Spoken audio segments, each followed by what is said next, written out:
It's working, and our audio is working. Cool. You got it. Right, welcome back, Valorant fans and Panther fans alike. UNI currently up 1-0 in a best of 3. They took bind pretty heavy-handedly, 13-2, with only a handful of those games coming off of kind of well-executed Toro 5-mans. My name is Hunter. I'm joined by Den. He's working double duty tonight. Appreciate you hopping on the last second here pretty late. We're going into Haven for map number 2. Looks like UNI is attacking. So far, what are you seeing from these agent selections? Do you like the comps? I mean, I like UNI's comp a lot. I'm not a huge fan of the Sage, but I know Claps personally. I know Claps can make the Sage work. I think the Yoru ISO is a very powerful combo when used against teams that don't exactly know how to play against it. And I mean, not to say that the Toros don't know, but I will have to see because it's a very weird and niche comp to play against. On the side of the Toros, I think their comp is all right. The KJ is pretty good. I'm not a big fan of the Breach on this map, but I think everything else kind of suits to their comfort, which is, I think, what you're looking for in a team.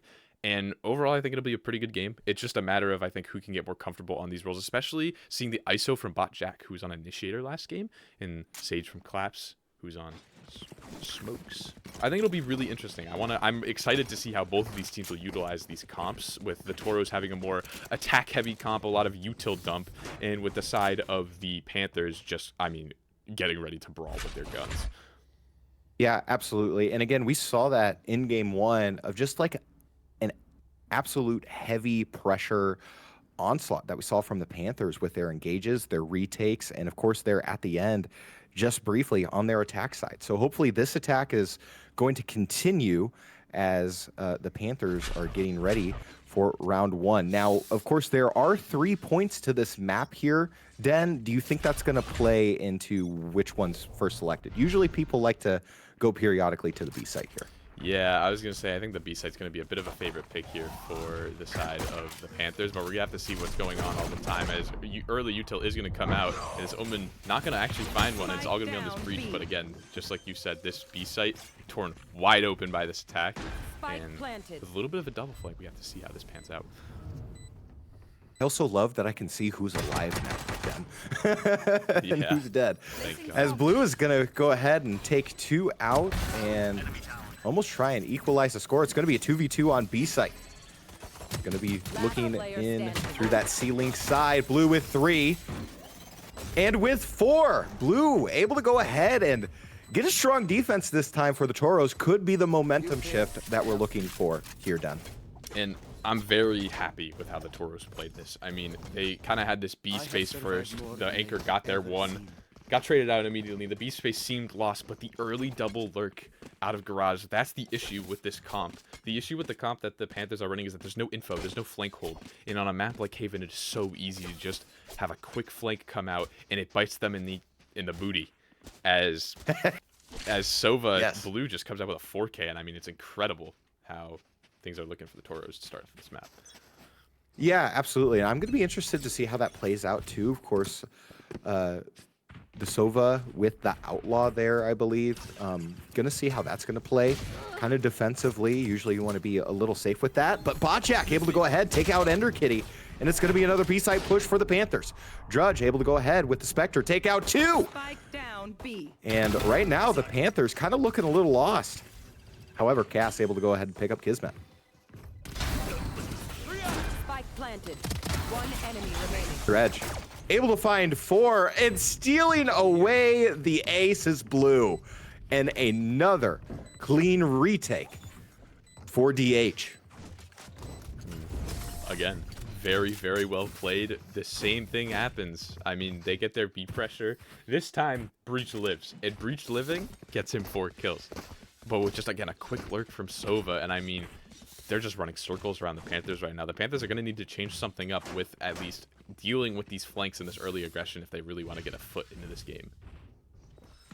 Yeah, I completely agree. Now, if you're the Panthers, you know, you're down 2, this is going to be a force buy situation. How do you kind of bounce back in this situation? I mean, taking the gunfights is the best thing the Panthers could do, right? I mean, they love taking these gunfights, and the question is how will the Toros respond? I think they're going to be ready for this push. Yeah, they're going to set that down, but the question is just how do the Toros respond? I mean, weaker weapons, and they're just going to be going against the full force of the Panthers. It seems like they're grouping up for an 8 out here. Yeah, I'm going to be interested to see how they're going to go ahead and push in, knowing that they're down that 4th man. Dredge, though, able to get a nice flash. Jack going down. Blue able to take out Beefman, and Favourite, though, able to pick up Dredge. Drudge, excuse me. Oh my goodness. The Dredge from Call of Duty? The Dredge. Oh? Reference? I was just playing Black Ops 3 actually, and there was a Dredge. But Black Ops 3 has nothing to do with Valorant, as Claps takes a swing on short and does not find the kill. The bomb is so late, but it finally gets here. I mean, it's going to be a 2v3 situation here that the Panthers find themselves in. Again, trying to find an opportunity to get that plant down. And I just feel like, because you got that Yoru kind of stuck in hell almost, that you don't know what to do with that kind of information. But Favourite, he's going to go ahead, get the plant down. Sova ult. One enemy remaining. Able to find one. Cast, though, with 2. And it's going to be a 1v1 with the plant down. Sova versus Yoru. I mean, this is just going to be a matter of who swings into who first, I think. I mean, weapon advantage in Cast, but health advantage in Blue.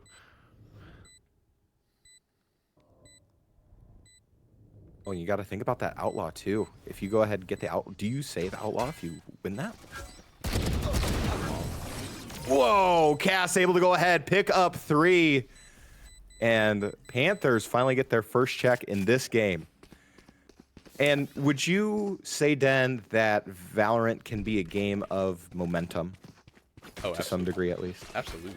I mean, that's how it all rides, right? I'm surprised that the Panthers aren't just coming out in this game swinging. I mean, the momentum's definitely in the way of the Toros right now. I mean, Blue and Drudge are just absolutely taking over this game. I mean, Blue almost winning the round solo on a Sova ult. No complaints off of losing that eco, but this is a very momentum-based game, and if the Toros can kind of get this 3rd round here and get steam rolling, and I mean, like, what's going to stop them from realistically winning this map? I mean, the momentum is everything right now.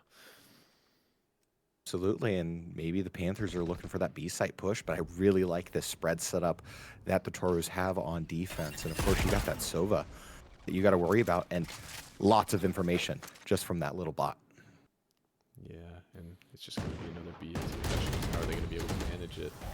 And it doesn't look like it's geared to me very well, but oh my goodness, through the smoke. That was nasty. And the ISO ult misses as well, so that's an ultimate gone and a player gone. UNI on the back heel here. Blue looking through doors. Yeah, again, this pressure, this early pressure, they know there's nothing garage. I mean, they've got an idea that it's going to be going to this B site. And the question is just how long can UNI put up this fake? Yeah. Gonna go ahead. Look at Drudge here. It's blinded. Trying to get some headshots in, but Blue picking up gas. Blue picking up steam, but finally gets traded. But Jack gonna get traded himself, and it's gonna be a 1v4 for Favourite. 15 seconds left. Do you save? But he's marching forward. Yeah, I think he kind of wants to get one, maybe for an ult orb or something, because he's 2 off ult, but he really does need to save this gun. I mean, UNI not with the best economy going into the next round. Again, very well played from the Toros. They're doing exactly what the Panthers did last game. They're just taking so much map control. There's no reason for rotations to be called, and it seems like it's just early struggles. Yeah, I completely agree. It's just one of those kind of things that maybe Bind was just such a really good map for the Panthers, but this time around, it's more in favor and more comfortable, like you said, before we started this game here, Den, is, you know, it's more comfortable for the Toros, which we're definitely seeing that here. Now, again, do I feel like the Panthers are feeling scared? Not quite yet. It is still a 2-round deficit, so I don't think they're scared by no means, but it's starting to teeter in the Toros' favor. Yeah, I don't think they're scared on their own personal accord. I think they do have to have something in the back of their mind that makes them go, you know, maybe the momentum's swinging. Maybe this game's not going to go exactly as we want it to. But you just have to wait and see. Right, Drudge gonna have to be mindful of his placement there in heaven, as Beefman will go ahead and get the point. See, I don't like this because this breach is still alive, and look, he's already got his ultimate out. I mean, this breach ult could be a huge reckoning onto the site. The Sova's going to get in for that 2R hell, and this breach ult is going to be ripped immediately, trying to get one. But it's going to be shut down. Omen's going to TP out, not finding anything. And they're all just going. They're just trying to brawl their way out of this, and Toros are just completely not letting it go. Yeah, absolutely. Even though Mr. Circlap's able to go ahead and get a little pickup there, Kaz gonna have to back out and around into the smoke in this 1v3 situation, and you can do nothing with that. And like you said, Den, it was kind of set up there from the get-go because that ultimate was ready to be used, and once it immediately triggered, I think it was game over for the Cats.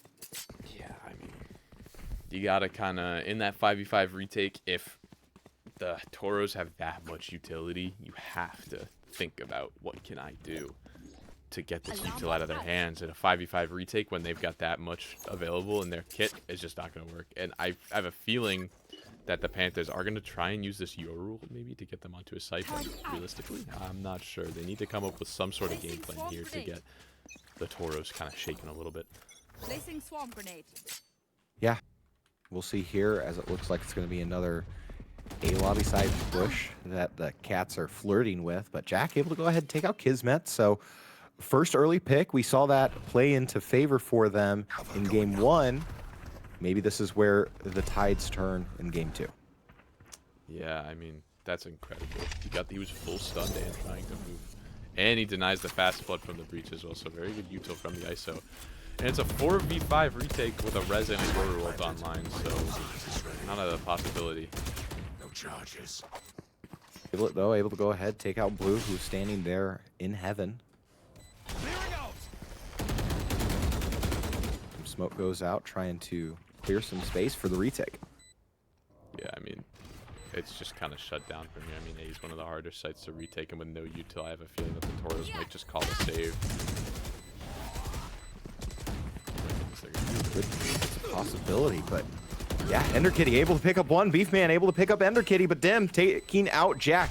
It's a 2v3 situation. However, yeah, the time on the bomb isn't what you want. Beefman, though, able to pick up trade. And at the end of that, what do you think? Who won that? I don't know. I feel like it's a very Pyrrhic victory. It's a funny TP from the Omen. You know, he TPs off of sight behind them as they're running out to try and get some more kills. That's awesome. I love that. And it is 4-2, so they do get a win without using any ultimates, too. So the ult cycle is better. So there is a way back into this game for the Panthers. But it's this is kind of a do-or-die round for them. You know, if they lose this round, Econ's broke. And the Toros are pulling up the op as well. But it's going to be completely dodged. We just need to figure out how the Panthers are going to deal with such oppressive KJ util on the C site. Yeah. And again, I feel like maybe aggression's on their side here. They will go ahead full bore in. Jack able to take out Dim. Blue taking out Jack. Mr. Circlaps able to go ahead and pick up another kill as well. And it looks like here comes full rotate. But Jack gets the res off. Ender Kitty working, finds one, gets traded out. It's going to be a 3v2 retake for the Toros. And UNI knows exactly where they are. Yeah, I mean, one's going to be spotted. The Jet's going to peek out as well. Find one, not find the second, though. And, I mean, they have the ice ult to just seal this round. And even if Jack loses this, I mean... Ooh, nice shooting, but Claps had the pickup either way. So a third for the Toros. And I gotta say, I'm liking how a third for the Panthers. Whoa. Easy. Careful. But I like to see how they're kind of recovering from the slow start that they had. I mean, they still have a long way to trudge to maybe achieve what they were last game, but I think the comeback that they're having, it's a nice and slow start. And the question is, will the Toros, now that they're finally facing oppression from the Panthers on this map, will they be able to hold up to the expectation? I mean, that's a really good question to have. I mean, of course, we've kind of seen them slowly sit into the groove as Mr. Circlaps able to go ahead, take the op, but die after the Kismet trade.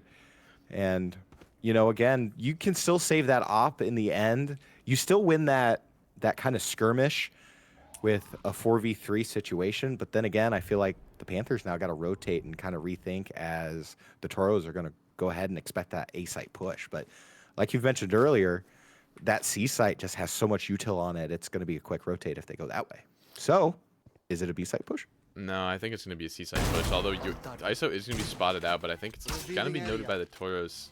The advantage is in the side of the Panthers, I would say, because with the KJ util is disabled right now, and it is going to be finally noticed. The rotate's going to come over, but they have no smokes. That Clove, oh, I guess the range is a little bigger than I thought, but the Clove finally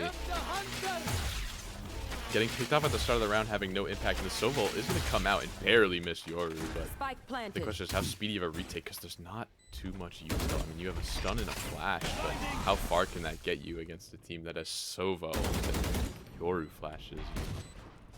Yeah, I mean, it's going to be kind of a tricky retake, and usually in these tight situations, as Dim going to go ahead and get tagged down to 1 HP. Beefman has to TP out. Cass loses their life. Beefman, though, gets traded out. It's going to be a 1v2 with both Toru members on one tap. That is clutch! Yes. That's kind of nasty. The Favelet ult on the Sova to come back, and we are tied in game 2, 4-4. How about that, Den? I don't know if you saw what just happened, but the Sova tried to shock the bomb, and Blue ended up running into the shock dart on 11 HP and dying, making it a 1v1. And then the ult just one-tapped to the KJ. I mean, that's incredible. How all he needs is a couple of shocks and an ult, and he can pull out a 1v2 for you anytime. Dang. Yeah, I mean, that's luck. Or is that skill? Is that skill? That was purely planned, right? Yes, absolutely. Yes. Kills my bot. All right, here we go. Back to that C-site push, and the Panthers getting into the comfort zone, being aggressive. And I like to see the Panthers getting aggressive. I mean, it worked so well on that point. You can't really deny it on that too. But I mean, 5v5 retake again. They've got this. They've got ults on their side. They've got a 6v5 with this Clove ult, and I just think it's gonna go in the side of Toros. We're gonna have to wait and see with how all of this util is combined. Don't cast or curse it, man. Oh, Favelet able to go ahead, pick up one. Favelet with 3 right off the gate. However, the Clove ult comes out. Mr. Circlaps with the op, able to take out one. Who's next? And it's going to be a 2v2 here on the C site. Last player standing. Gulp. There's a Yoru Gulp behind indeed. Oh, man. Just like that. You cast or cursed it, then. I truly did. I mean, I think the Toros did kind of play that very well. I just think the ults were used against them. The flank being caught out also didn't help. But, I mean, Favelet, incredibly impactful 3K. I think the Toros kind of got hit with one of those heroic moments from the side of the Panthers. And I think we just have to wait and see how they're going to bounce back from this. Because, again, that's 4 rounds in a row for the side of the Panthers. And it feels like the momentum's kind of slipping away. Yeah, I completely agree, and just kind of like we saw with game 1 is like once the Panthers get that op, it's something that's always constantly in the back of the mind of the Toros, and I just wonder if that's kind of playing into kind of these team pushes, these retakes, just again with the ever-present raid boss potential with that op just being out into the game. Yeah, and I mean, I'm just waiting to see how, I mean, from what we saw at the beginning of the game, the Toros were being super aggressive, right? They're taking space, they were challenging them, and we're not seeing that anymore. The Panthers are able to just walk all over the map as they please, and I mean, they're playing very scared. Some aggression might be needed, but the Panthers may just end up taking this round again due to better guns. Yeah, and again, like with that momentum shift of, you know, tying it up, 4-4, able to go ahead, get a couple clean pushes. Cass able to go in. Botjack able to pick up 2, gets blinded, has to work around the blocks. Beefman able to go ahead, take out Ender Kitty. Jack with 3. He's getting hot. And a flawless round for the Panthers. Just, again, a well-executed take. And just something that the Panthers have done so well throughout the years. I mean, we saw this last semester with just how they were able to initiate and kind of secure takes and really dominate their space. Yeah, I mean, I like how the Toros are playing this. I know the retakes aren't going their way, but I like how the Toros are trying to pressure them on early. I just think a couple of kills might have not gone their way. It's all right. I just think where both of these teams kind of falter is when they are stopped at the initial site executes. We've seen it on both teams when they're stopped at the initial site execute, map space is taken and everything goes the way of the other team essentially because they don't have space. But whenever these teams get the space to play on site and get that bomb down, it seems virtually unlosable for them. It seems like they don't lose the rounds. But we're seeing a very fast flank from the Toros. They took that map space, but the question is, how are they going to face this op? Ooh, here we go. Oh my goodness, perfectly. Absolutely. Bokjat, though, able to pick up Kismet. Of course, one of the members of Panthers goes down as well. And I love this rotate from the top side. Look at that space that they're taking down.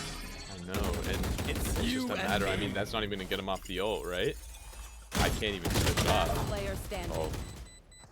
Oh, Mr. Sirclap's getting hot with 3! And just at a moment's notice, the Panthers able to go ahead and come back in that last round.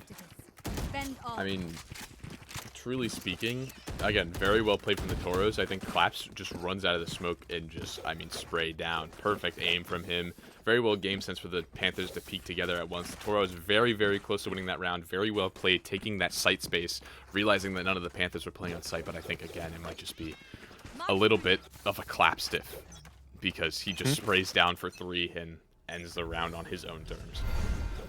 Right, absolutely. And again, it's really nice to have someone like Mr. Sirclaps. Of course, last semester, Mr. Sirclaps was kind of that high KD, high death kind of ratio.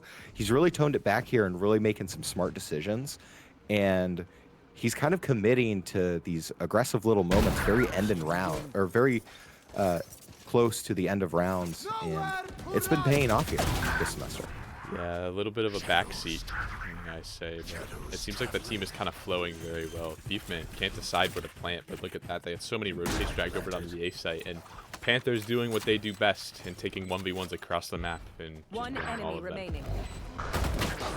And it's going to come down to the Sova. Sova with ult. Able to go ahead and nab a Vandal off a dead body. But Mr. Sirclaps, ever present. Yeah, and I mean, again, Blue trying his best, his heroics. Faltered ever so slightly, but now they're done with the harder side of Haven. Got off to a good start. Had a little bit of a slowdown, but now you're on the attack side of Haven, the easier side. This is where you can do the manipulation that you want. And I'm just going to see, because they have so much util. I mean, this is definitely an attack-sided comp with all the breach flashes, the Sova recon, and then the Clove and the Jet able to take space.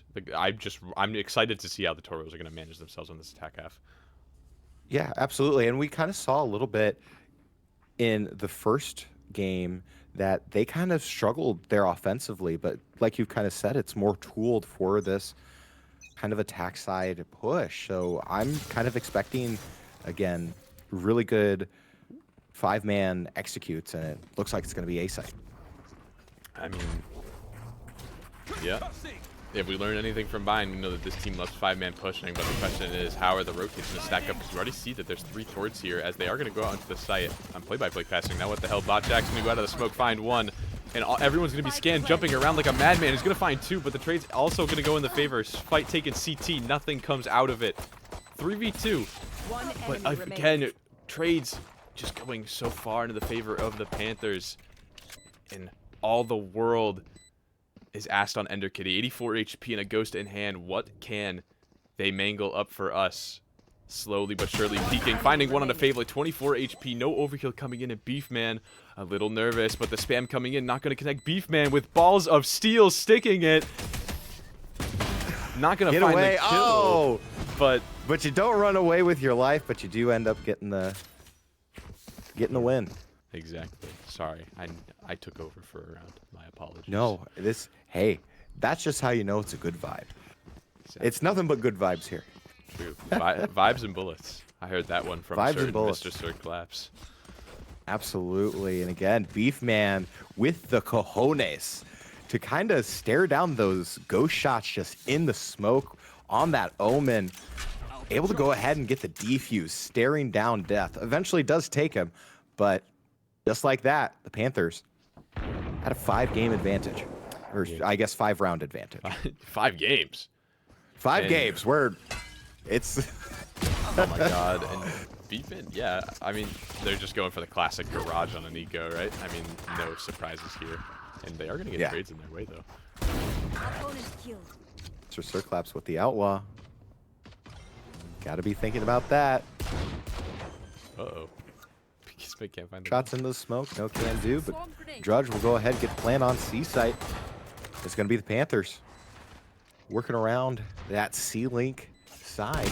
Ooh. Let's see how they'll commit. Oh, but Kismet with 3. Okay. Oh, nice reaction for Mr. Sir Claps. The Outlaw and the Judge. Gonna come down to this. 27. Gets a little bit of healing off. Fakes the plant. Gonna force the side. Has to wrap around. And shot in the back as he is escaping. Mr. Sir Claps for 4.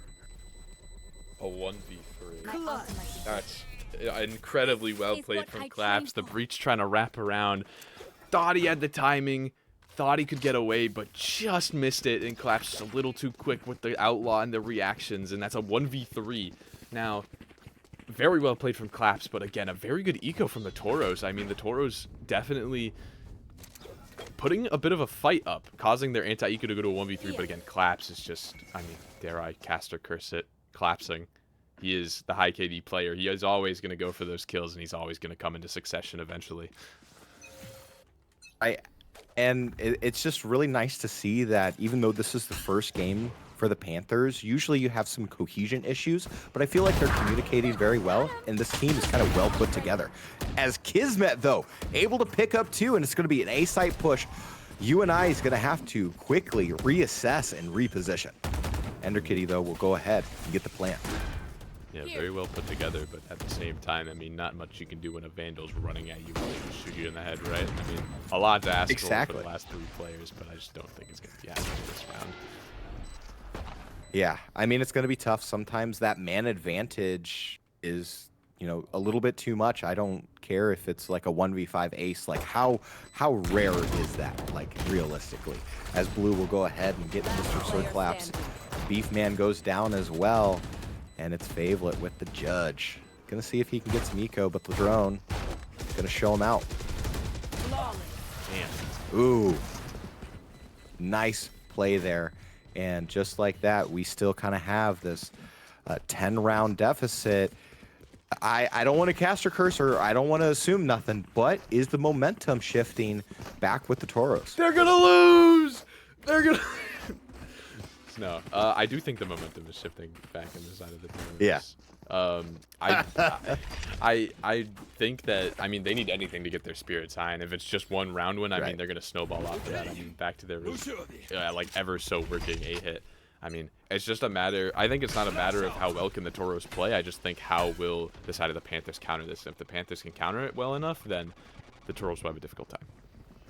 Right, and exactly, too, is like we don't really have like a big playmaker on the side of the Toros. I mean, of course, there is Blue, and Blue has been a very big force for this Toros squad, but I just feel like these clutch moments or these kind of highlights aren't as big like we've seen, or as plentiful as we've seen from Mr. Claps. Yeah. But just like that, 3 members of UNI go down. It's going to be an A site push. Dredge will get the plant. The UNI is going to rotate top. And again, it's a 2v5 situation here, Den. The momentum shifting.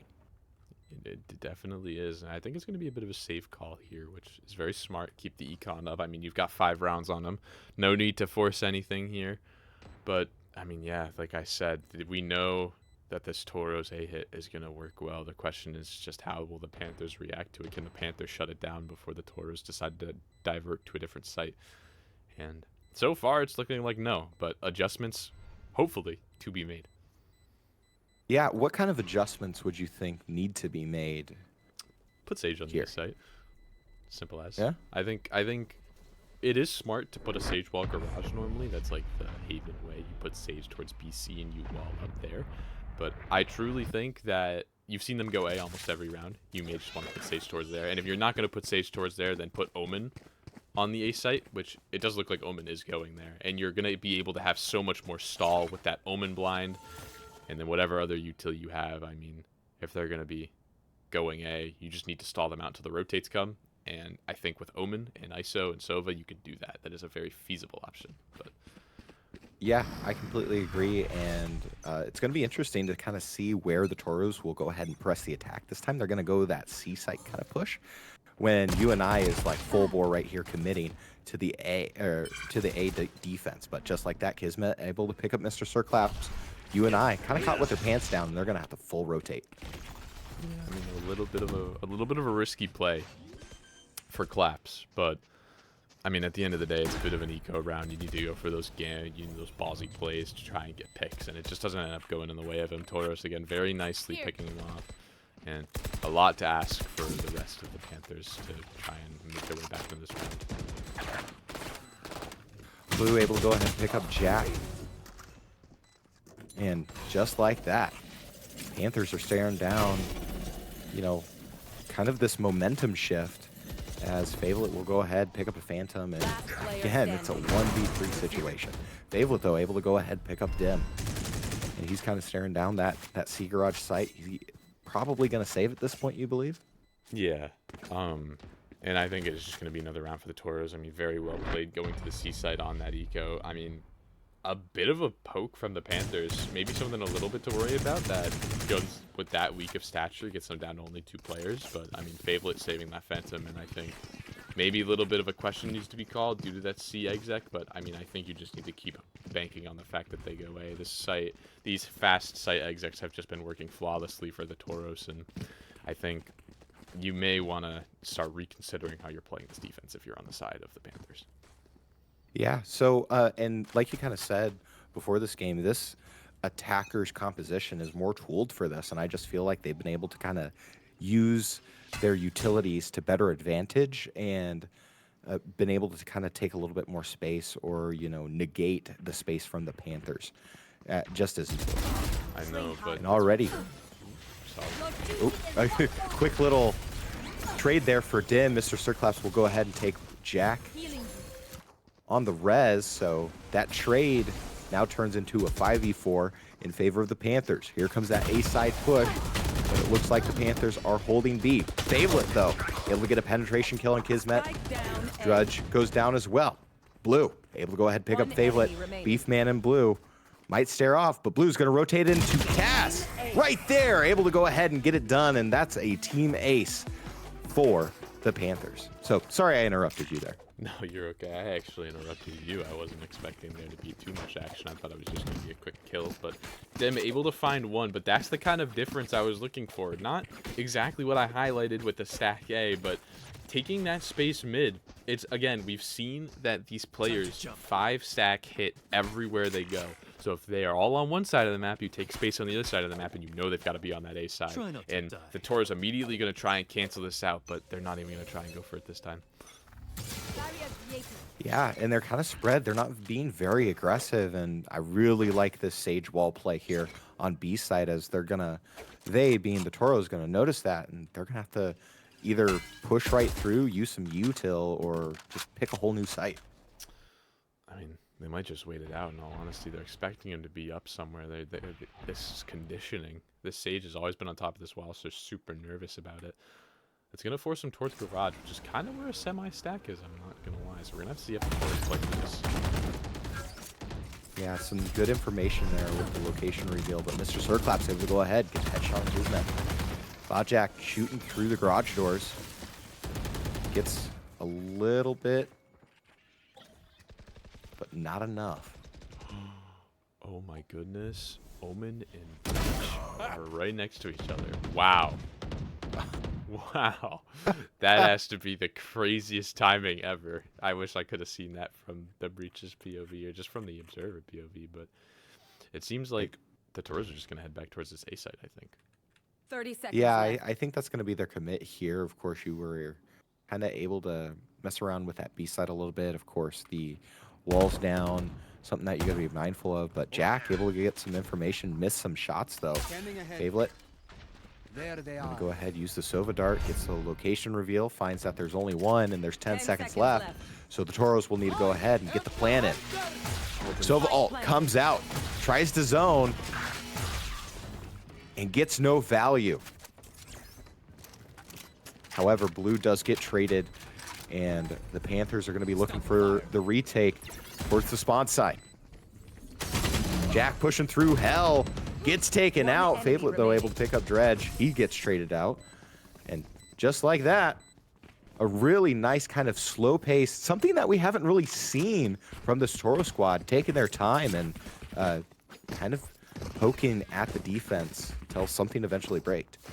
Yeah, that blue lurk into B was big because they all thought they were going to go to B, but they actually were going towards A. And as we head into this next round, we'll notice that it's a bit of a heavy commitment for the side of the Panthers, but all 5 ultimates are going to be online for the Tauros, so it's going to be a bit of a rundown here. And as we've seen, there's not a lot of stall to prevent this, so we may need to start reconsidering a little bit here. And I mean, more aggression in mid.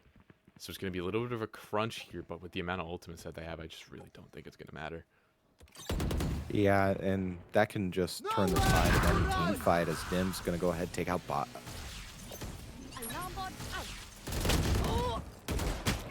Spike down A. Well, oh, am I lying? Sorry.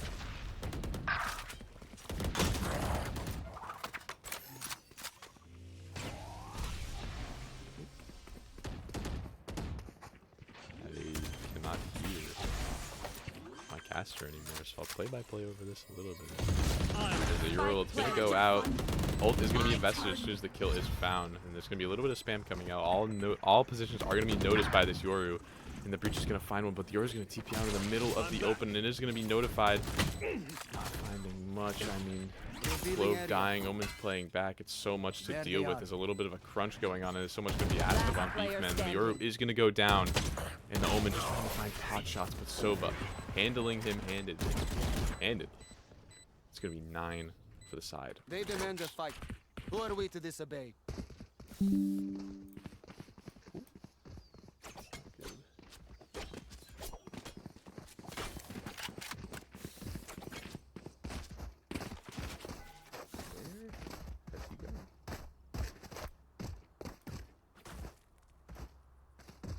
I think, did my Discord go down? Uh-oh. Eyes up. Hello? Oh, you're back? Yeah, I don't know what happened. For some reason, I couldn't hear you.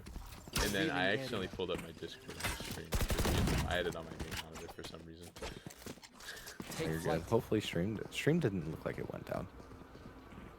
Nah, the stream did not go down. It was just Discord, unfortunately. Sorry. We're talking into the void for one time. Yeah, I play-by-played over the round because I don't know. I'm sorry. My internet's never been this bad. I don't know why it's doing it now. You know, the world hates me, but the world, you know what the world hates more than me? Yeah. 5 site A hits. But it's working for the Tauros anyways. Wow. Butter transition. Go ahead. Take it over. Nah, I mean, the Tauros, incredible. Just very poor timing from the Yoru, and I mean, I'll flash the scoreboard for those who didn't see, but it's a little bit of an eco for the side of the Panthers. So we are going to kind of see. Yeah. Edge, go ahead, get the plant on the side of the Tauros again. A nice little clean plan. It's going to be a 2v4 situation. And like what we saw from the last couple of rounds is just a really good ult usage for the side of the Toros. And I just feel like with that kind of ult lead, it's going to be really hard for the Panthers to kind of close it out here. Yeah, I mean, there is a possibility here as the numbers are now in their favor. ICE are trying to make something work, but it's not going to happen. And the ult goes in the wrong spot. I mean, there was hope, but not very much left. There One enemy remaining. was hope. Oh, through the clipping. Able to go ahead and get it in, but with 11 HP, Cass going to have to back out with the Guardian. So, again, I feel like it's the pucker factor starts here, I believe, for both teams. What is the pucker factor? The pucker factor means that we went from, I believe, the largest round deficit was 4, and it's now down to 1, and the momentum has slowly been shifting in the Toru's favor. I think they've won about how many straight in a row? Have they won? 3. They won 3? 6 out of the last 7. 6, 7. Yeah. Hey, do the thing. He said the thing. I said Bart. the thing. Bart, he said the thing. Chat, but what yeah. is going on? Yeah, I can't explain as it looks like it's another A site push for the Toros. Mr. Circlaps. Go ahead, get stunned a little bit. Tons of util kind of be used in the sewer side. And again, we see these kind of like coordinated 5-man pushes. As Kismet gonna try and take out Cass, does. Mr. Circlaps able to take one before being traded. And here's the interesting part, right? Like, we see that all of the kind of like all the util comes out, but the rotates haven't pivoted over, and now they're gonna have to deal with the Sova on the C site. Shot down. As there goes one. Nah, Are you good? see if they. Yeah. Okay, sorry. No, you're good. Can the world hear me? Yes, the world can hear you. 30 Sorry, I seconds thought my left. Oh, audio that- went out again. No, you're perfectly fine. Bot Jack able to go ahead and take out Blue on the flank. Sova darts with all the information. Shot down. As it's going to be a 2-pronged attack, 2 angles that the Toro's going to have to play. However, able to take out Favelet. Dredge taking out Botjack, comes down to Beefman. And just like that, we are tied in game 2, 11-11. Yeah, I mean, this Tauros attack is just coming along so nicely. I mean, they're just able to exec everything they want to do in a very clean way. Every time the defense rotates over to the site, they leave. Every time they want to do something, it seems to always work, as the Panthers are just left without an answer. Yeah, I completely agree. The one thing that I'm kind of interested to see is, like, you know, since it's tied to 11-11, when does UNI get aggressive and start taking more space? As we see right here, Mr. Circlaps with 3 on the Guardian. However, 2 members of UNI go down, and what could have been a big play now still a little washy. Yeah, that little bit of a mistake from the Yoru there. Body blocking Claps, trying to get out after Claps is able to find 3 on that Guardian. And it's going to be a little bit of a misread as well, because we see that everyone is stacked towards that C site. Nobody's rotating over. It's going to be a free A site with the KJ ultimate. Oh, man, and that's almost like a free site. In fact, that is a free site, essentially, if you aren't. Yeah, but using it in post-plan, I mean, that's pretty brutal. You got to get through that with pistols only. I mean, you had such a big advantage, but now this round is in the realm of not even being considered. Exactly. I mean, it is kind of brutal there, but with Sheriff Podjack able to go ahead, take 1. Dim with their 3rd. And it's going to be a 2v1. KJ doesn't get any value on the ult other than zone. Could this be an ace situation? Yes! Dim gets the ace and the Toros take the lead. 12-11. I feel like this is game 1 all over again, this time in favor of the Toros. Yeah, I mean, Claps has 3 huge kills to get up to a 5v2, and they just crumble from there. I mean, Yoru unsure of where to position himself, and it kind of cost them a couple of a man advantage and a nice shot from Botjack, but Dim is just feeling it right now. Getting his kills positive, getting everything going, and again, this is just not looking good for the Panthers. Yeah, and the other thing to kind of note too is like Blue getting a lot of those good KDs on the Jet. You know, you get a ton of value with that kind of util poke and play. We haven't really necessarily seen an op in the second half, so it's really been a lot of closer gunfights, which just have gone in the favor of the Toros. Portal closed. I'll Yeah, return. and again, they're all grouping up towards this A site. Again, the pressure of not knowing where they could be. I'd like to see some more early rotates, but they're playing so far back off. I mean, they've got the ults to play with, but it's a little hard. I don't know if you want to. I don't know if you want to commit that, as Mr. Surclaps will go ahead, take out Ender Kitty. Mr. Surclaps working from heaven, trying to spray through there, but Favolet able to go ahead, pick up one with the Sova ult. Mr. Surclaps picking up Dim.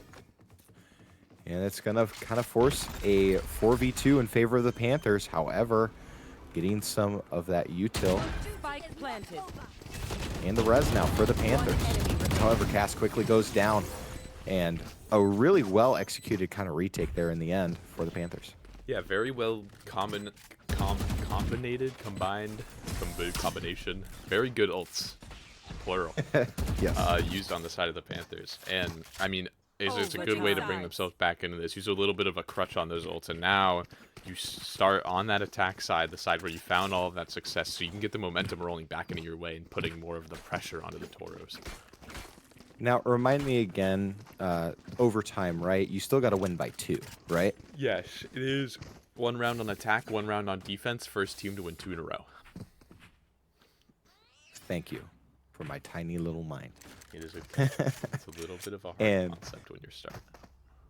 Yes, exactly. So with that in mind, we kind of see this attacker side for the Panthers. Do we just see aggression outright? And with it, it looks like it's a pretty even spread on defense for the Toros. I mean, yeah, realistically speaking, I mean, you saw aggression from the Toros, and you might have forgotten, but you're going to see pure aggression from the Panthers. They want to take these fights, but they're slowed down a little bit, and what might be a problem, because there's already 4 people there. Yeah, and like that, it's already stacked up. I wonder if UNI is going to rotate, but I feel like the Toros are going to notice that and kind of rotate with them. Dredge going to get some information shooting through the boxes for the Panthers. So far, no kills, but Kismet off the angle finds 2. Dredge picking up Cass, and the Panthers are down 3. Make it 4. Mr. Surclaps left alone with the op, and you do not want to get this in the Toro's hands.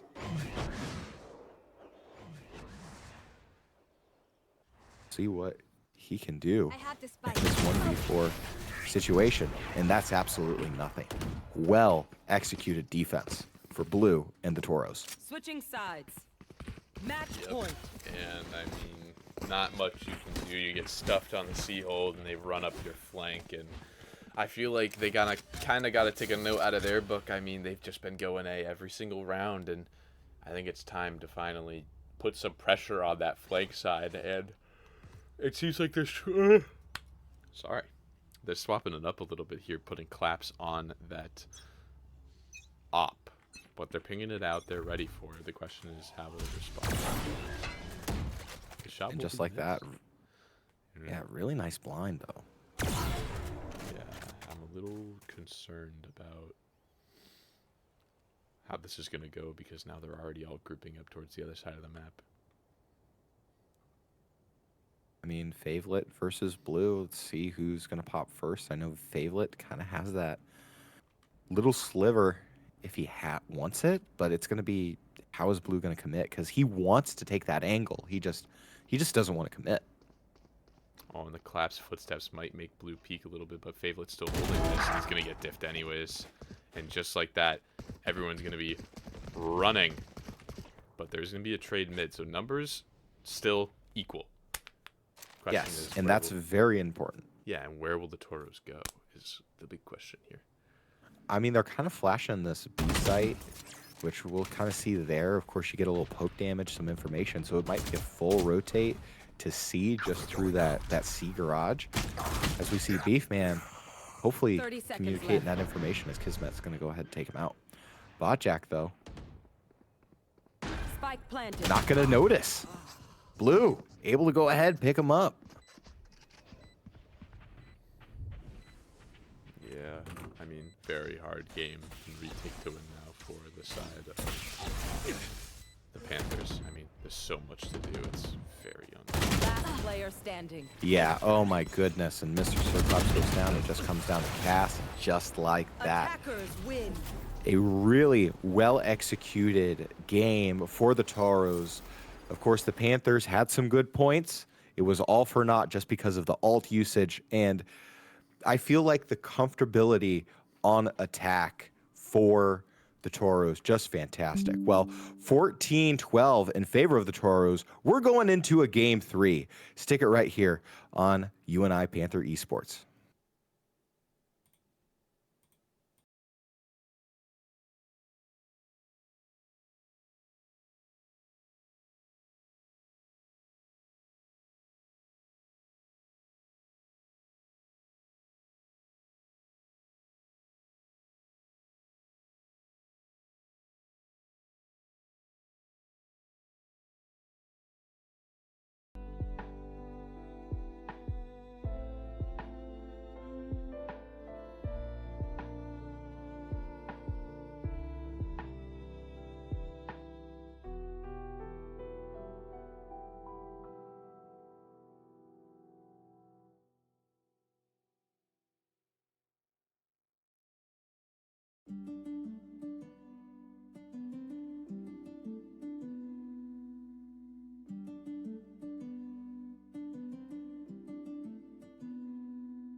Welcome back, Valorant fans and UNI Panther fans alike. And random agents.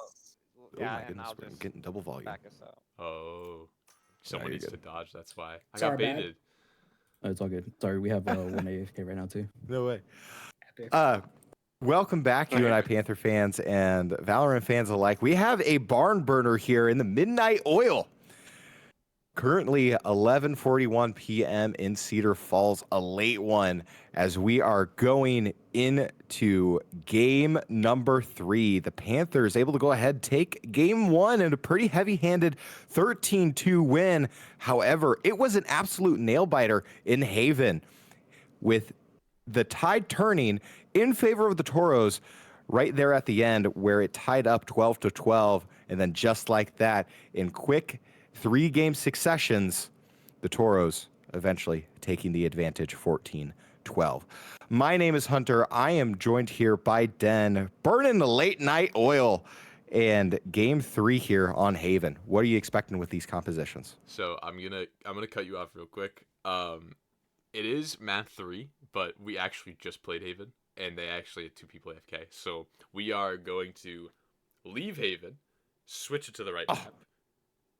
Son of a gun. Well, they never gave us the third map. They never gave us. They said Bind Haven. Claps was so confident that they were gonna win 2-0 that I got given Bind Haven. Oh my goodness. I don't know what the third Well, map is. What is the third map? Yeah. Drum roll. Well, you can Oh, go it's ahead and Corrode. try and figure that out. It's what? Corrode. Corrode. Corrode. I'm gonna be straight up honest, G. You don't know what Corrode I have is. not played Corrode. Yeah, it's okay. I do not know.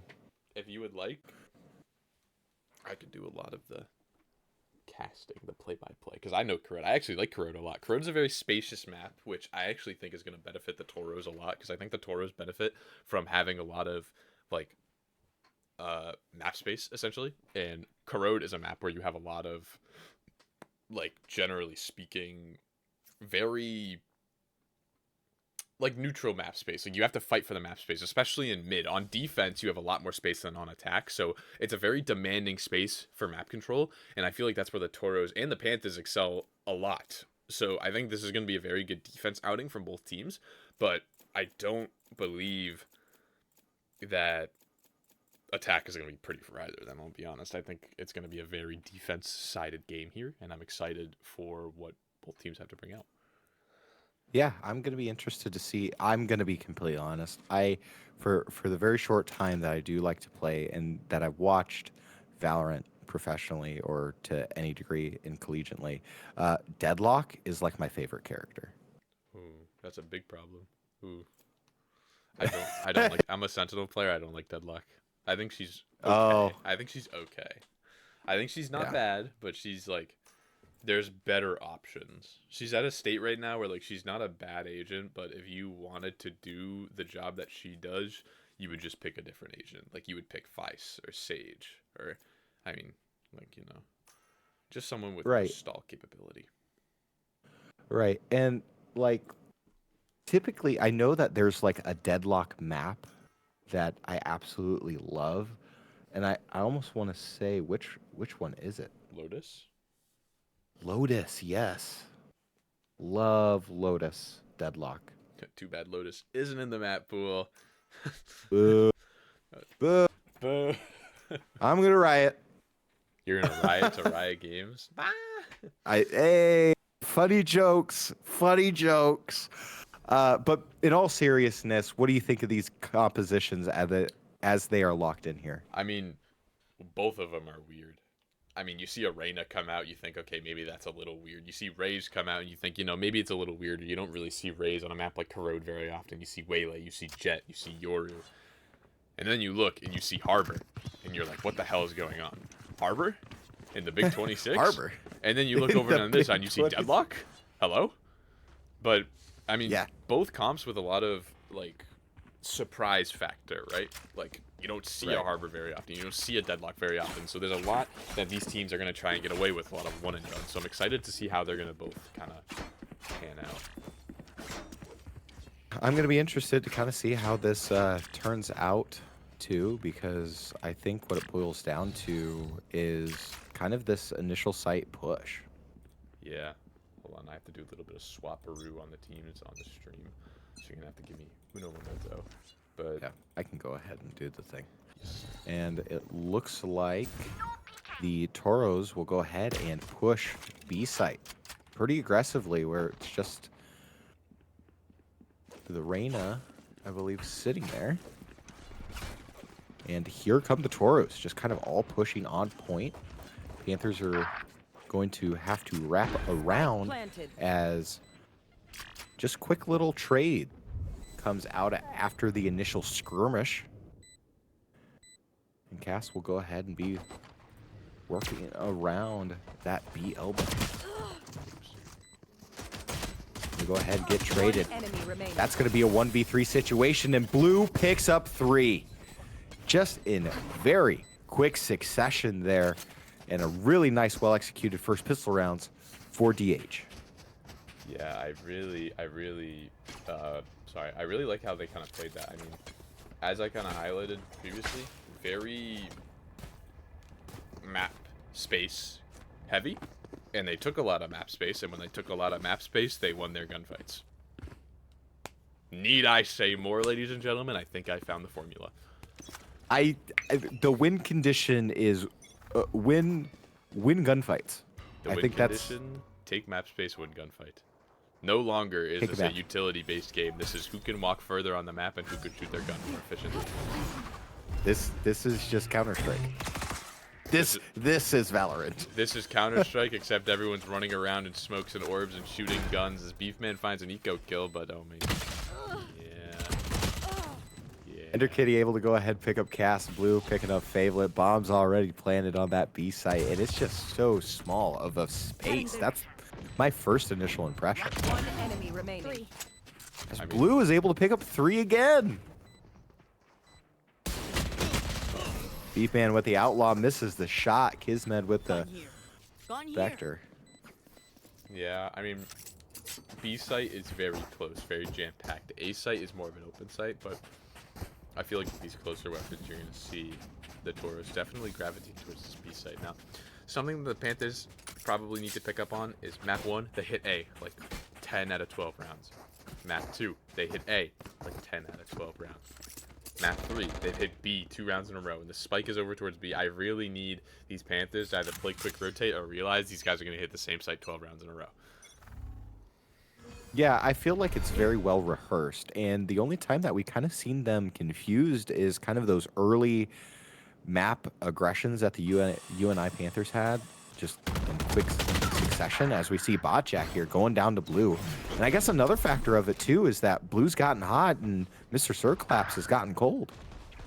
I wouldn't even say Claps is going.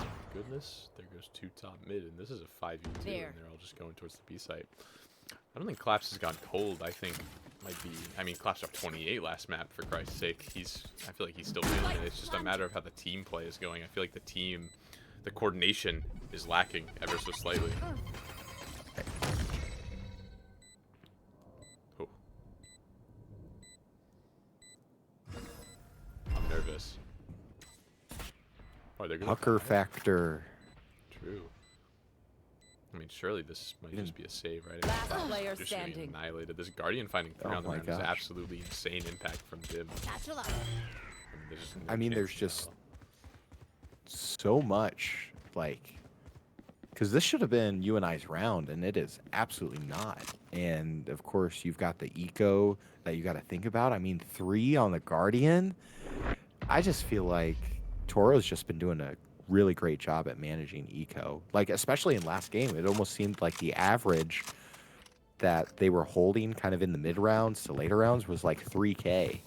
And they've been able to manage that well. So Yeah, a little bit of an eco coming out for UNI. I mean, Dim and Blue are just tearing through these defenses. I remember when I said that both of these teams are going to have a poor attack half, and now I've been caught in the act of lying. And therefore, I want to apologize. But the Toros just seem to have the momentum riding in their favor. But again, last map, they had the momentum riding early. Got slowed down a little bit, so we'll see if the Panthers can pick something up. And it does seem like they're finally adjusting to the whole, they go the same site 12 rounds in a row. yeah, and we've seen it too, where the Toros will win 3 and then lose 1. And already, quick initiate for Dim, able to pick up 1. Beefman, though, with the shotty, picking up Dim. But Blue again, finding 2 in quick succession. And it's just going to leave Botjack on 1 HP. 3 again for Blue, and it's 4-0 in favor of the Toros. I feel bad for Blue because every time like kills come across, I'm like trying to observe, and I look at, and I'm like, oh, I'm gonna get this, and then Blue gets 2 kills, and I'm not looking at him, and I'm like, oh shit, shoot, man, like Darn. gosh, dang it. It's almost like you got to observe lock on Blue at this point, man. It's like, and Yeah, then you know and what? then the action will happen elsewhere. You know what? You're right. Yeah, I'm just saying. Blue's getting the We've caster been caster cursing this entire series, man. and you know what? I'm here for it. I'm here for it too. See, look at that. Incredible. Absolutely impeccable timing. We're oracles. Last player standing. Beefman able to go ahead and pick up 2. Panthers with the gas. Pedal pressed down all the way. A flawless finally taking their first round after tapping Blue as the first blood. Yeah, and you did say action was gonna be on the other side of the map, and I mean, you were right. Action was on the other side of the map.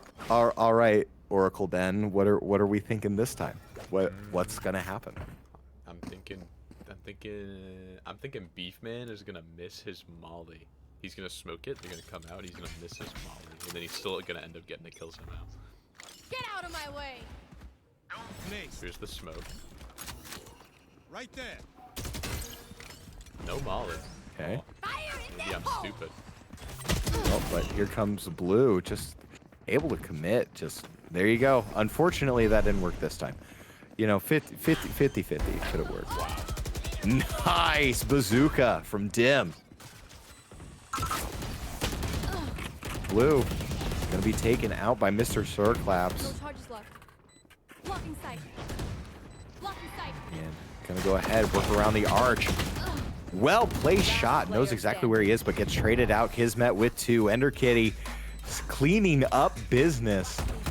And again, we're kind of seeing, again, I don't want to be that guy, caster curse again, but we've just seen this. Like, I'm starting to see a pattern here, is that it's 3 games win for the Toros, lose to the Panthers. 3 games win, lose to the Panthers. Now, of course, there was that 4th win there, but it seems like just the general flow has constantly been in favor of the Toros, but it's going to be interesting because we do see 3 ults available.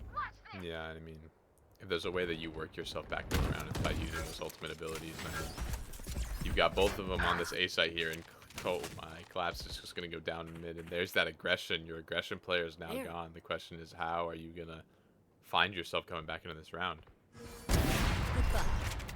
And maybe it could be a couple op kills from Favelet.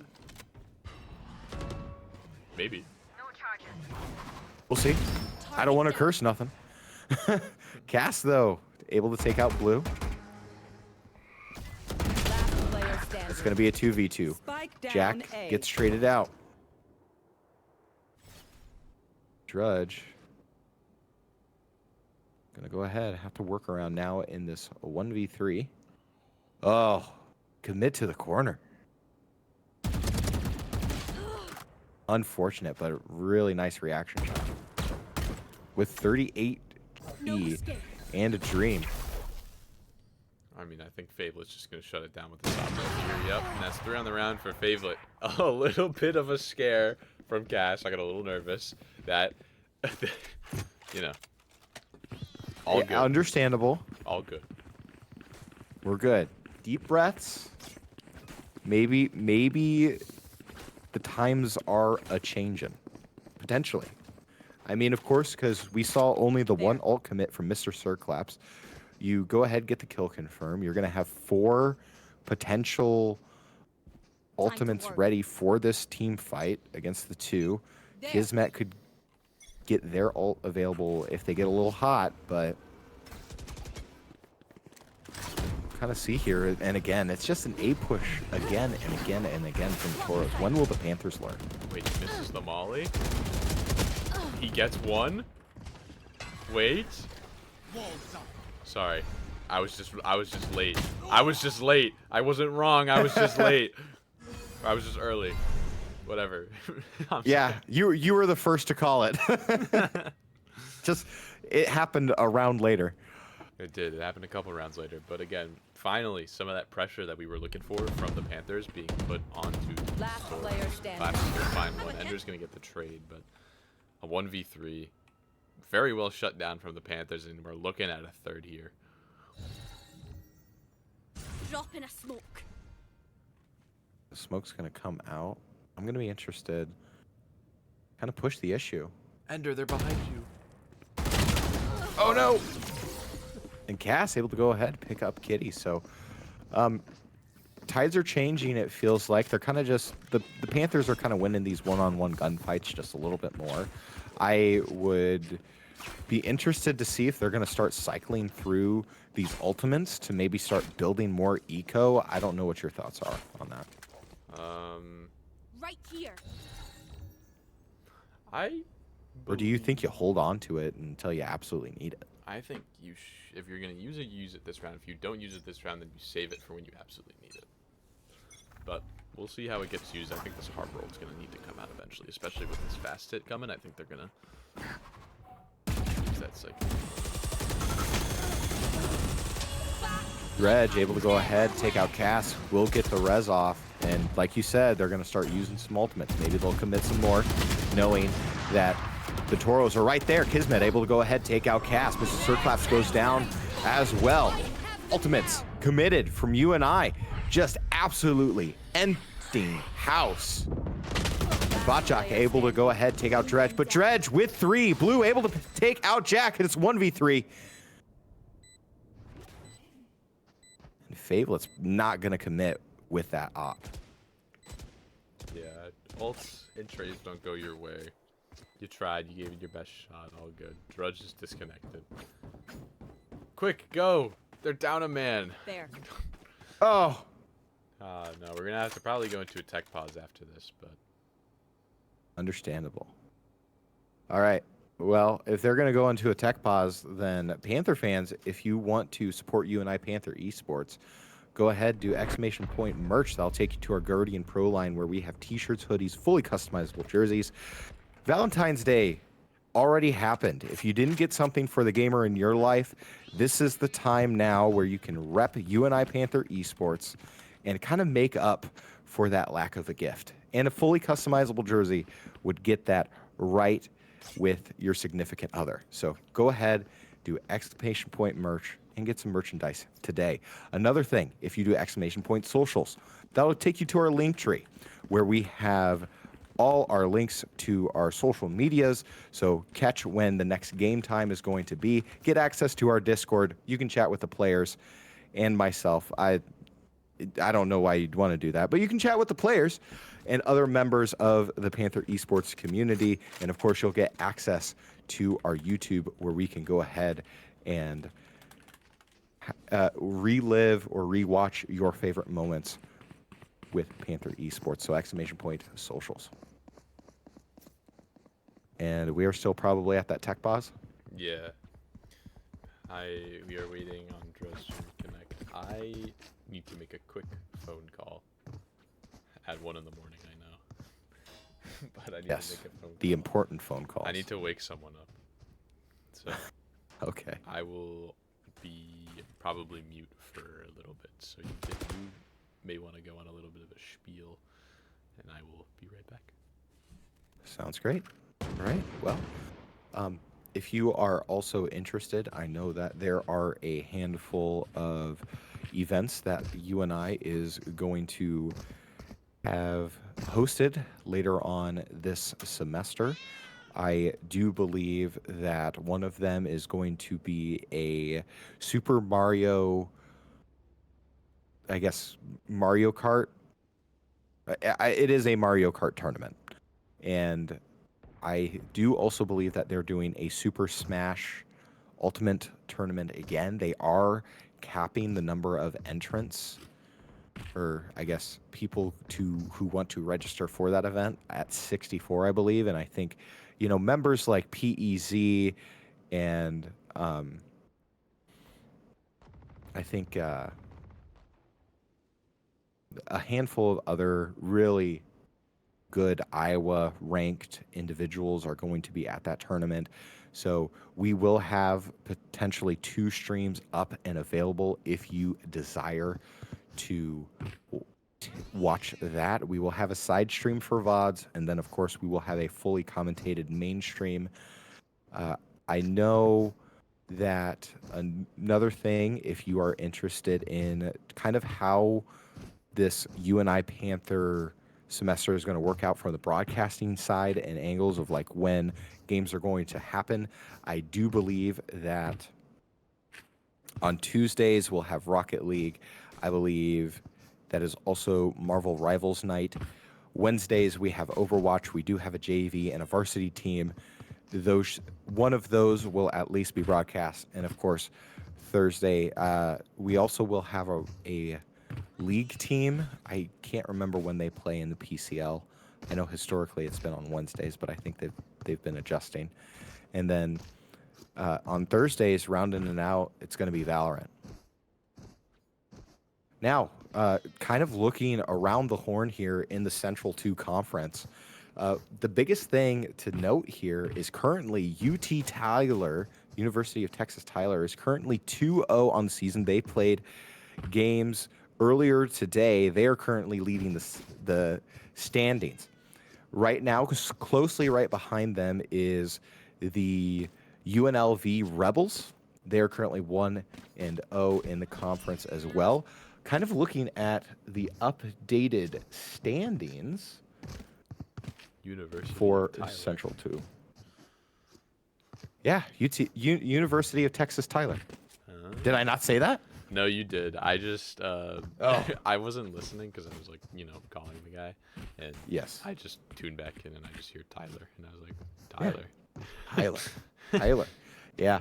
No, I'm just kind of giving them a kind of view at the Central 2 conference here because updated standings, it is still 1-0.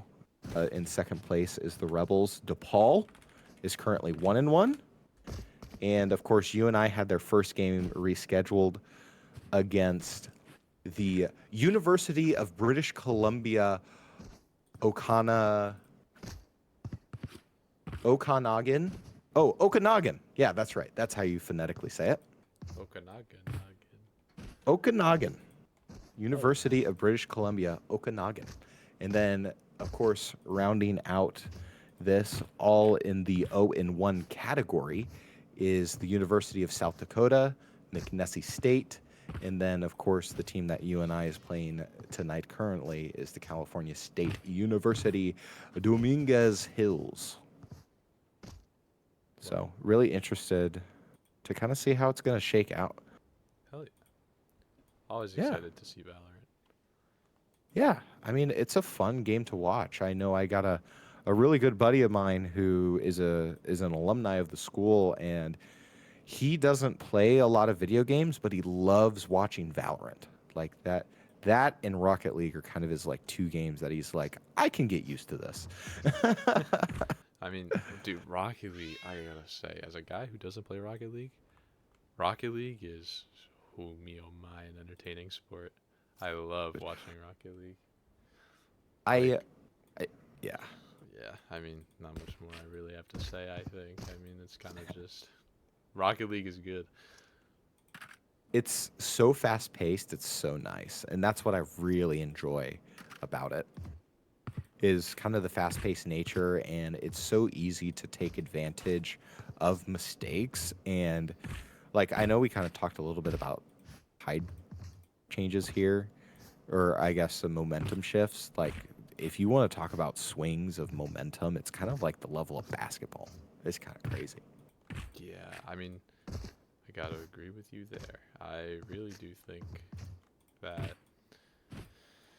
I mean, it's a little interesting, I guess, because I'm not a knower of Rocket League. I used to know a bunch of people who were super, super good at Rocket League, and as I think we're kind of getting ready to slowly get back into play here. I mean, to leave it off a bit on a high note about Rocket League, very fun game. Try it out. Yes. Don't get too competitive into it though, because I mean there are some really mean people who play Rocket League. Absolutely. All right. So after the text pause, here we are. It is the Toros up 6-3, but Favelet already going to go ahead and get the first kill here in round 10. Couldn't ask for a better way to start the round, right? Absolutely. And especially with how long that tech pause was, you really cool down. And already Mr. Surclaps heating up, able to pick up 2. Or I believe what would have been 2, yes. But the Ender Kitty going to use the Clove ult. Doesn't find anything there. And it's going to be a 3v2 retake. Favelet working from the top side. Last player standing. Oh, nasty. Dim. Going down.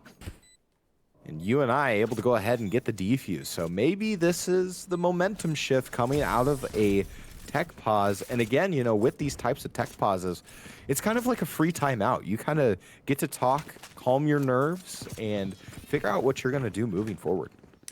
Yeah, I mean, normally you don't get that tech pause, right? But I think the Panthers probably took full advantage of it. They calmed down and thought about what they were doing wrong, and they kind of just discussed the game plan to try and, you know, counter the Toros. Let's go B, let's go A strategy. Yeah, and as we kind of see, they're going to be stacking this B site, but I feel like UNI's kind of ready for it. We're going to be seeing here eventually. I mean, Claps is ready to take this early action fight. He's going to get tagged, but no kill, and I think that's going to be like 5 people noted. I don't know. Maybe even 6, based on the amount of gunshots you heard. It certainly feels that way, and like we've seen earlier, we now see not a whole lot of commitment from the Toros, and they're kind of second-guessing themselves as UNI's closing in on that flank side. Spike down. B. They are. Whoops. Bajak gonna go ahead, try and work around Favelet. Trying. Able to pick up blue. Tons of value, misses the follow-up though, through the smoke. And with that, I just take your money and run, man. But he might be getting some more. Put the fries in Or he the wants bag. more. Put the fries in the... Hey, man. That hit me weird. I've heard that 30 seconds before, left. Oh, they saw the gun but I barrel. wasn't ready for it. They saw the gun barrel. Oh, no. Oh, but he's delaying so much time. They've got 20 seconds, and they're just holding the Reyna.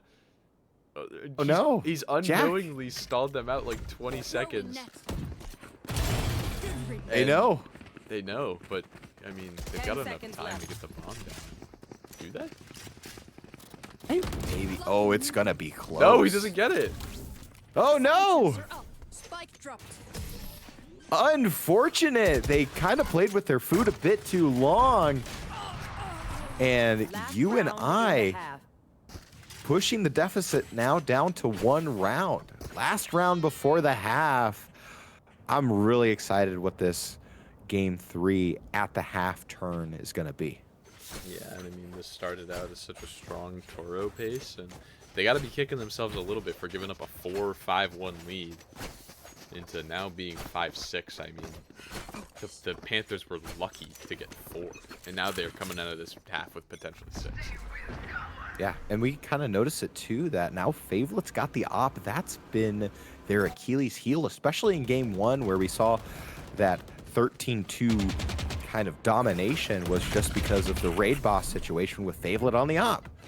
So something to kind of put in the back of your mind as well as we're going through these rounds. Yeah, I'm waiting to see kind of the reaction here, because this is why they were struggling so much on Bind, right? They get stalled out at this A choke, and then like look at how far Claps is up mid. They know they haven't rotated, so they can just stack 4 people on this A site, and they know that they're going to re-hit this, right? I mean, Oh yeah. It just seems very And it's like disadvantageous. Yeah, that's a word. disadvantageous. Yes. Yes. But yeah, again, I feel like they're just stalling for time and they're not as efficient as we saw in Haven. I mean, they're just not committing. They're not taking space. And I feel like they're just waiting for the other shoe to 30 drop. seconds And it's left. just not going to come because they're the attackers. They're supposed to initiate. Where's my initiators in my game of Valorant? Wow. And Blue, going to go ahead, go in, dash in, take out Beef. Bot Jack. Looking around. Oh, man. Odin spray. Yes, Favelet. One enemy remaining. Hey, let's go. 3K for Favelet on the Odin. Now, that's just funny. Switching sides. And we're tied, 6-6. Favelet, not a rifle guy. An Odin guy, yes. An op guy, yes. A shotgun guy, yes. Never seen this man pick up a rifle in my life. Never. This man doesn't know what a rifle is. Vandal? Only Odin. No. Odin? Yes. No. Only Odin. Vandal will light shield? No. Odin no shield? Yes. Yes. And that's the other thing too that you got to be mindful of is Corrode, one of these maps that you can get a lot of value from wall bangs and stuff like that. Are the walls that thin here? Yes. I mean, there used to be on B, you see the little hut that's being pinged right now. That used to not have a metal plate on it, so you could wallbang that with an Odin. Bring them down. Oh, So interesting. the walls were so paper thin that they actually had to change the map a little bit and lift it up.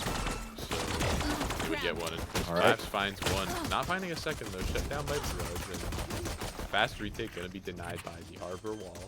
And it's looking at a 4v4 retake. Spike planted. Spike will get successfully planted. Drudge though. Bullets just whizzing in both directions. Smoke wall comes down. Drudge going in. Gets traded. Taking out Cass with him. Ender Kitty trying to work through. Last Favelet player standing. pick them up. One enemy Kismet though remaining. picking up Favelet, and it's a 1v1. Excellent shot by Bot Jack. And the Panthers push the edge 7-6. And what an interesting situation we find ourselves in after that tech pause. I mean, yeah.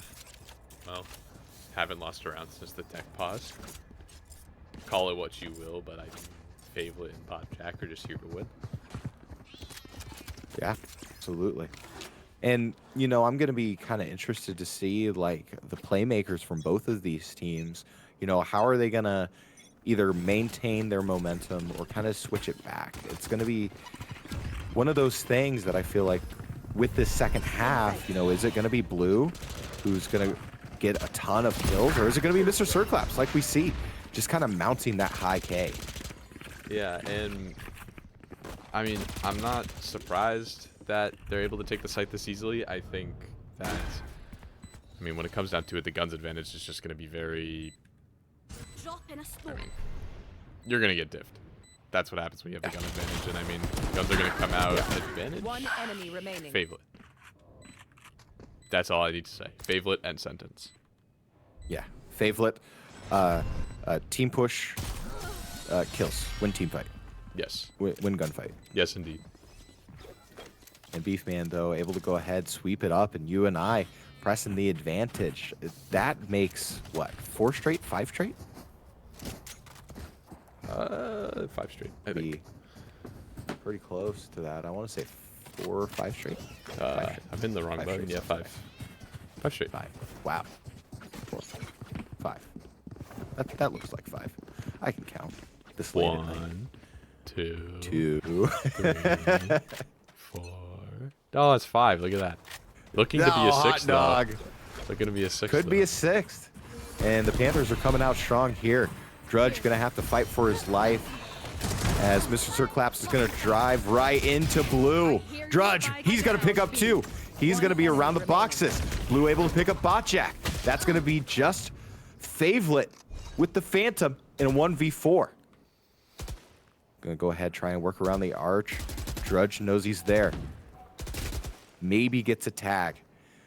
Some information gained. However, the spike is down on that B site, and you just got to camp that. So I feel like Favlet's just going to save with a whole minute left. That's going to be challenging to stay alive that long, I feel. Yeah, and I mean, two-man army of Deadlock, Jet, Blue, and Drudge. Just, I mean, you have the weapons advantage, and with a couple people running at you, it's a very multi-layered attack, and they were just able to fend off every layer, every piece of util very efficiently. I 30 mean, not seconds even left.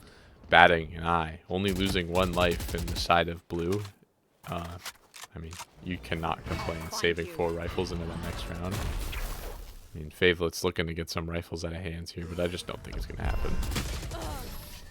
Yeah, unfortunate is Drudge is going to go ahead and pick him up. And, you know, even though, but you take that risk when you're at like maybe a 2-game advantage to maybe kind of equalize the eco there, or, you know, because you have a lot of eco, if you're the Panthers, 1 in 5 straight, that's an option kind of in it too in that decision-making process.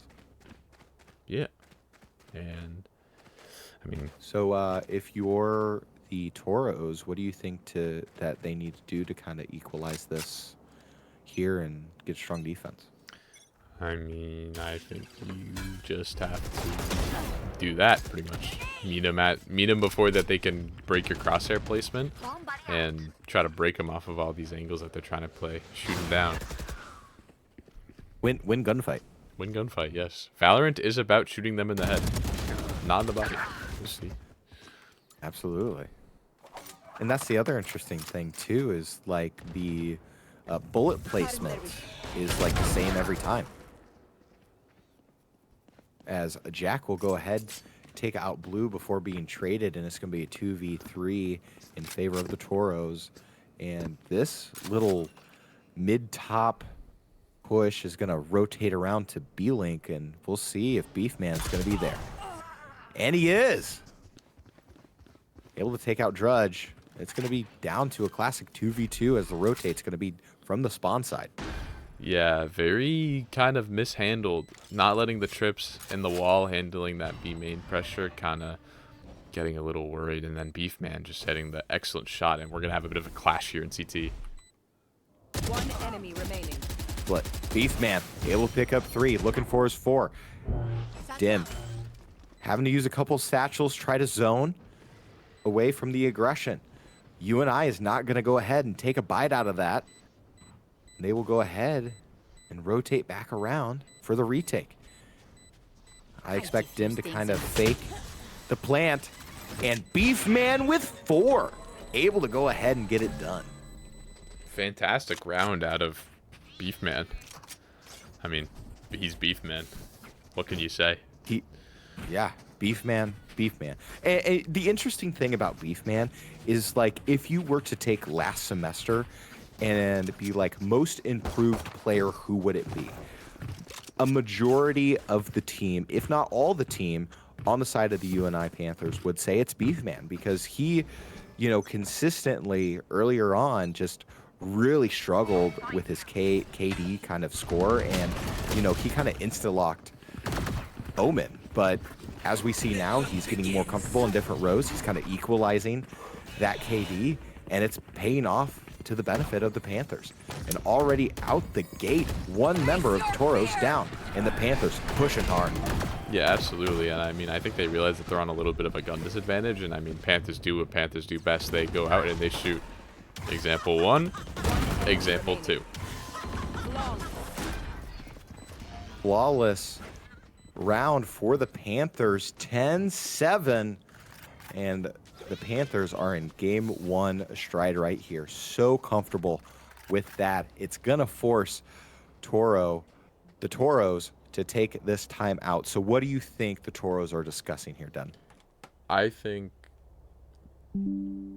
more than likely the Toros are probably going to be discussing about how they can like counter this fast attack, right? I mean, within the first 5 seconds of the round, I think the Panthers have always been peeking them and always been aggressing them, and like the round has pretty much been decided the first 10 seconds almost every time. Like, are the trades going to go the way of the Toros, or are the trades going to go the way of the Panthers? And as the game is kind of unfoiling right now we see that the Panthers are winning these gunfights. They're winning these 50-50 duels, and the Toros kind of need to put some util towards it. They need to, I think the Toros need to kind of make these 50-50 fights disadvantageous for them and for the side of the Panthers, and advantageous for the side of them by throwing in some sort of combination of utility that makes it a little harder for a dry PK main to work so successfully. Yeah, I completely agree. And another thing that we got to think about too is like kind of early on, we saw UNI with a really high ult advantage. They were able to cycle through that pretty well. And I just feel like since then the momentum's kind of shifted pretty greatly. And with this, I feel like maybe the Panthers are going to go ahead, push towards that B site, as it looks like they're going to be pretty aggressive there. Mr. Circlaps able to gun down Blue, and going to be looking at this mid-top push for Mr. Circlaps. He's getting aggressive. Drudge picks up 2 of the 2 players of UNI going down. Favelet and Mr. Circlaps. That's pretty big. Yeah, a little Sort bit of kind of the early round fight. I was to say, a little bit of a weird situation that we're put in now, because I mean the bomb is by itself all the way over towards A, but all the players of the Toros are over the B side. It's just a matter of, can we win this duels mid, these duels, and one is going to be found, but this is going to be really big on how can Bot Jack reposition himself. And I mean, Beefman is going for the CT play, and he hears one pulling up. He's going to find that pick, and now numbers advantage with a Harbor ult. It's very difficult for the Toros to be able to retake into this round, but not undoable. I feel like if they kind of coordinate, you know, it's 2 guns against 1, and it's just going to come down to the Reyna reaction, I feel. But then again, you also have the... He made a perfect circle. You gotta be... Oh! Oh my goodness. Sorry. Oh. Pucker factor! He's going to come out super early, and look at this. The util is coming out perfect, and all the kills going to go the way. But he is going to be blinded. Beefman. I mean, perfect ult, perfect combination. A little scrappy towards the end, but very, very well played from the Harbor. Hey, sometimes you just gotta, you know, after you have a really good plate of, you know, I'm just gonna ditch that. I'm not gonna ditch that comparison. Beefman did a really great job, and you know, he's a scrappy guy. Did an excellent job, kind of in the end there. And you know what, Beefman? Good job. Good job, Beefman. You win team. He won the gunfight. But, Wow. wow. They're winning the fight with a gun, and Claps is going all the way up A main himself. Gonna be met with a judge, though. So. Oh, and he's going to be facing a 2v1 situation. And, you know, he plays aggressive like that. That's the type of playstyle that he gets. That's how he gets his high number of KDs. And it's a win by the claps, die by the claps kind of mentality. As Blue able to dash out of the way, pick up 2. Dredge off screen picks up Cass. And it's just going to come down to Beefman. But he's been the hot hand here in the last couple of rounds. But it's got to be an ace. It's got to be that 1v5 rare situation. I don't think it's going to happen, though. Yeah, if his hand is hot enough to force a 1v5, I will be speechless. It starts with 1. But he's 30 HP, and Blue on this offense. Never missing a shot like that. Gun here. Ooh. That's crazy. Unfortunate. That is crazy. But again, I feel like the Toros did a really good job kind of zone locking and just kind of taking advantage of Mr. Circlaps' just aggression on the outright. Of course, you use the jet ult. You didn't get any value from it. You're down a man. I guess I don't know what else you expect from that. Bingo, bongo, bango. And Blue now with the op. Enemy kill. Oh, nasty. And now the Sova ult is going to get utilized. Got one more. Finds no value. Deploying drone.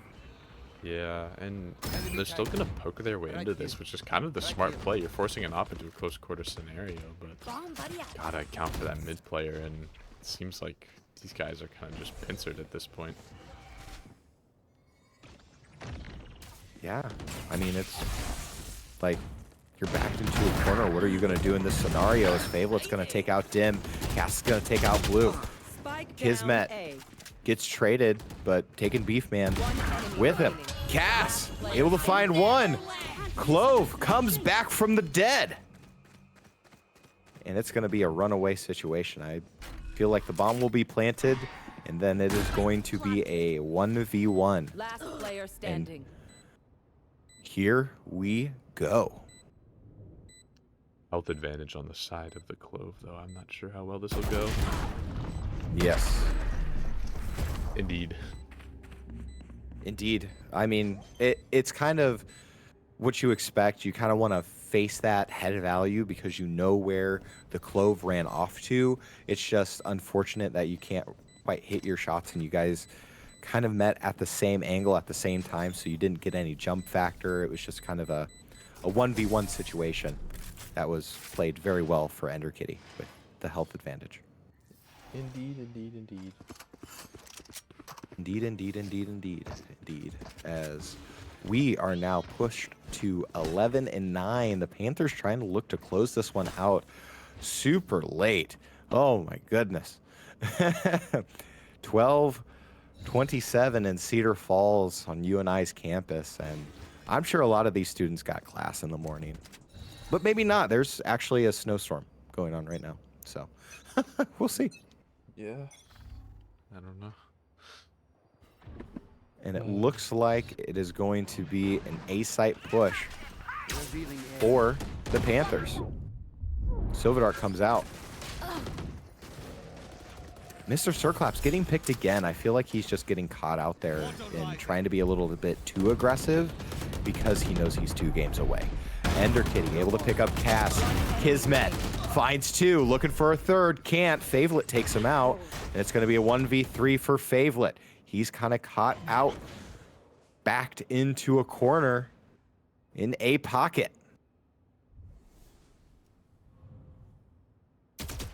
To see what's there. Gets a couple tags on the jet. And Favelet's got to work 2 angles that he's got to think about. And the op. Unfortunate, but what can you do in that scenario as Blue takes him down with the op, and we are almost at the pucker factor. 11-10 in favor of the Panthers. Momentum definitely shifting into the Toros' favor.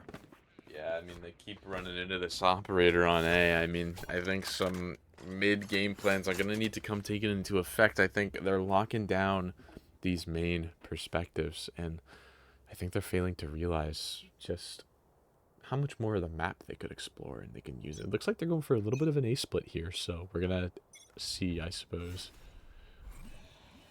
Yeah, I mean, that's something that we haven't really seen any team really utilize, is kind of like this mid-center section for kind of an offshoot push. Like, we haven't seen anything kind of funny in that regard that kind of takes the defender off their heels and being like, whoa, what are they doing?